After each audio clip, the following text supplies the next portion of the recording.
ఓయ్, మీకు తెలుసా, సంక్రాంతి అంటే మాకు క్యాలెండర్లో ఒక తేదీ కాదు, అది తెల్లవారుజామున భోగి మంట పొగలో లేచే ఉదయం.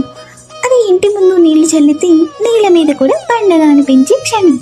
అదొక మహావైభవం. ముఖ్యంగా మా గోదావరి జిల్లాలో ఈ పండుగ సందడి చూస్తే అసలైన స్వర్గం నీళ్లకు దిగి వచ్చిందా అనిపిస్తుంది.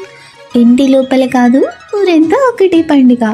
గోదావరి ఆతిథ్యం గురించి కొత్తగా చెప్పాల్సిన పనే లేదు. ఇంటికొచ్చిన అతిథిని కళ్ళలో పెట్టుకొని చూసుకోవడం మాకు చిన్నప్పటి నుంచి ఉన్న అలవాటు.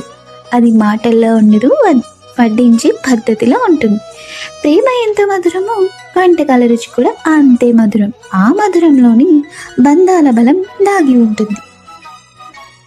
పిల్లలకైతే ఇది గాలిపటాల పండుగ. ఆకాశంలో గాలిపటాలు ఎగిరితే ఇంటి ముందు నిజమైన కళ వస్తుంది.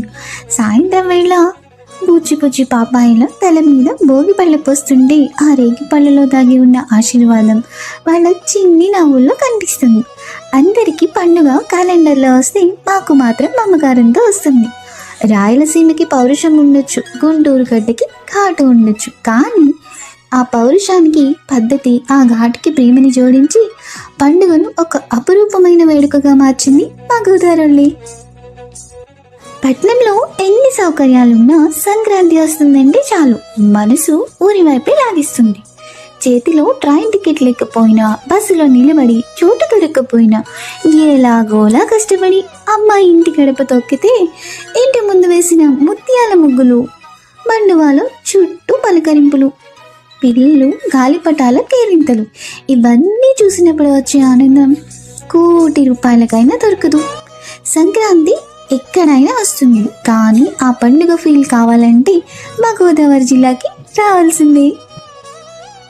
అందరికీ, మిత్రులకి, శ్రేయాభిలాషులకి, కుటుంబ సభ్యులందరికీ సంక్రాంతి శుభాకాంక్షలు. సంక్రాంతిని ఎంజాయ్ చేయాలంటే మా గోదావరి జిల్లాకి వచ్చేయండి.